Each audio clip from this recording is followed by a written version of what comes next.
Hey everyone! I wanted to make my brother-in-law a plushie for Christmas since I had made one for him years ago and figured since he has a big Kirby fan, it would be fun to make a Kirby plushie. This ended up taking me longer than expected, so it was more of a belated Christmas present, but I am still very happy with how it came out.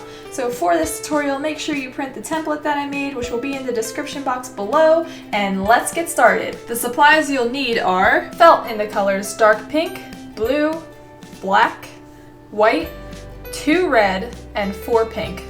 Thread in all the same colors as the felt, pins, scissors, a sewing needle, polyester stuffing, something to draw on your felt with, and glue is optional. Start by tracing your pattern onto the felt. We're going to start with the pink body. Also make sure that you're tracing on the wrong side of the fabric. Felt usually has a smooth side and a rough side. In this case, you're going to want to trace on the rough side. I like to trace my patterns onto the fabric. I find it a lot easier because this way you have a guide to follow as you're sewing. When you go to cut each of your patterns out, make sure you're leaving a seam allowance of about 1 centimeter. You're going to start by taking 2 of the body pieces and putting them together so that the lines that you traced are sticking out on both sides. Once everything is lined up, you can start pinning along one of the edges.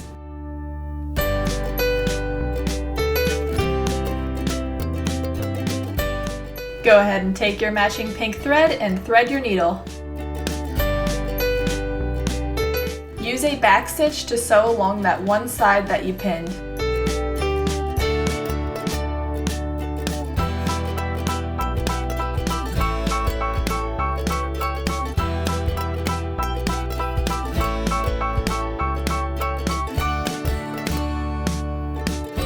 When you're done, you should be left with something like this. Now take one of the sides and fold it in half. Now take another piece of the body that you cut out and line it along the felt that you just folded in half.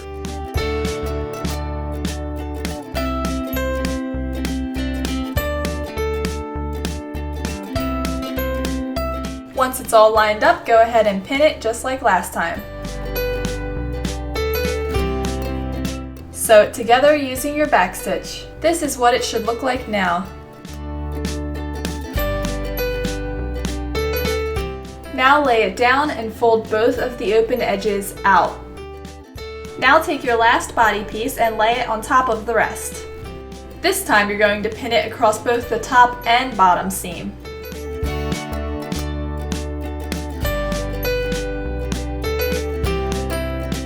Now sew it all the way across the top, and then when you go to sew across the bottom, make sure you leave a 2-inch gap. This way we have room to flip it right side out.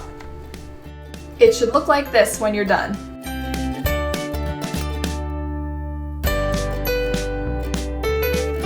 Take your time, being very careful not to cut any of your thread, and cut little triangles around the seam allowance. This just makes it easier for the fabric to make that round shape when you go to fill it with stuffing. Do this around every side. When you're all done, it should look like this. And instead of triangles, I just cut little slits around the opening. This way it's easier for me to sew shut. And now it's time to flip it right side out and fill it with stuffing.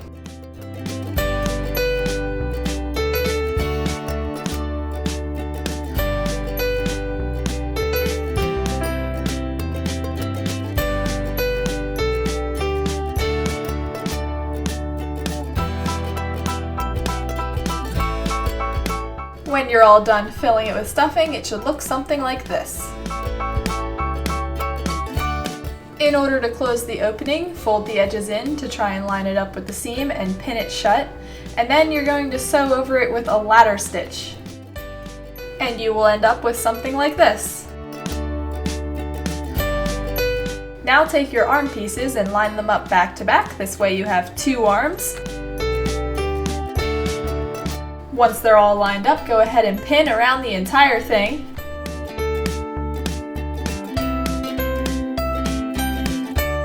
Sew around both arms using a backstitch, leaving a tiny gap at the top.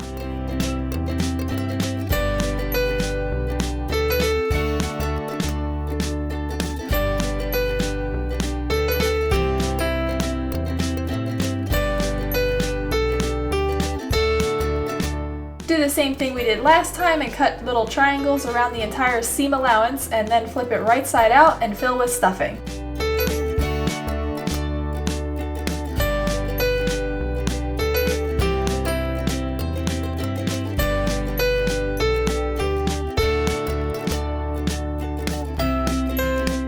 Close it up with your ladder stitch and repeat the same thing on the other arm. When you go to trace the tops of the feet, you're going to trace it twice with the pattern right side up, and then you're going to flip the pattern over and trace it 2 more times. This will make it so that the lines you trace will line up when you go to pin.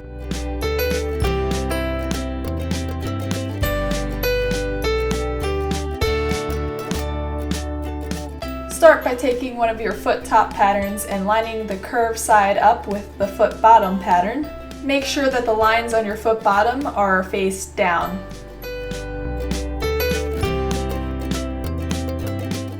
Go ahead and pin. Do a back stitch along the entire curve.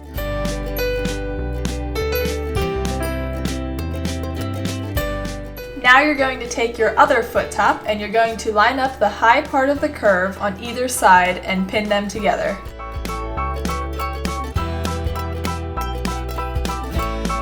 Go ahead and use a back stitch to sew the tops of the feet together. Make sure you leave a gap at that high point in the curve.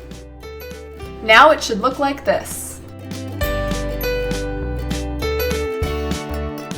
Take both sides on the top and pinch them together so that they're flat in the middle and that they're both forming L shapes. Go ahead and pin down the side that has not been sewn yet, and don't worry about any excess fabric because you can easily cut that off. Backstitch across the entire side. Cut off any excess fabric. Carefully cut the triangles on all sides. And then flip it so the right side is out and fill it with stuffing.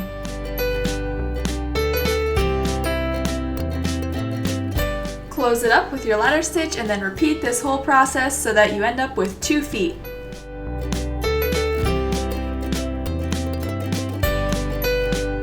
I'm going to use one of his feet to help cover up that ladder stitch that I used to close his body earlier.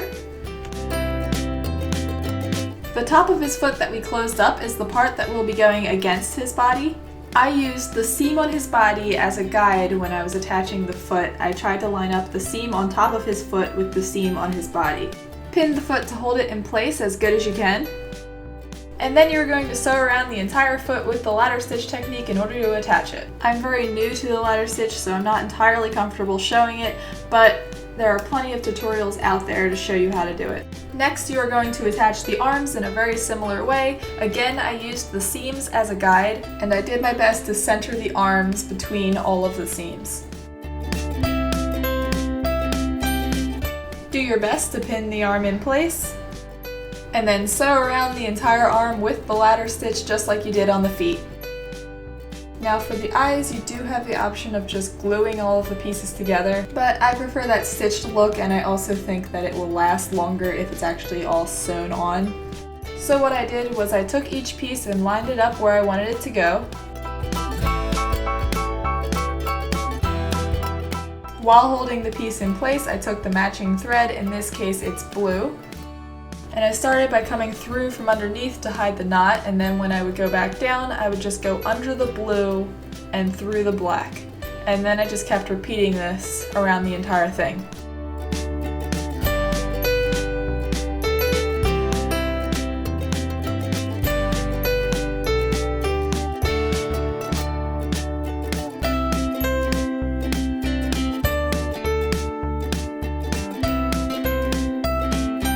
And this is how the eyes should look. I did the mouth the same way, just make sure you line up the pink at the bottom of the red.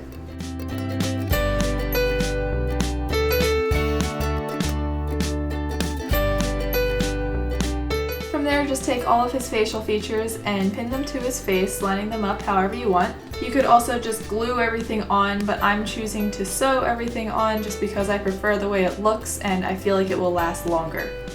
I started by taking the matching thread, which is dark pink in this case, and then coming up underneath in order to hide the knot.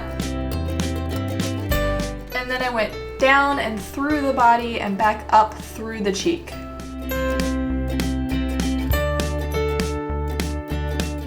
And then from there, I just kept repeating this process around the entire thing.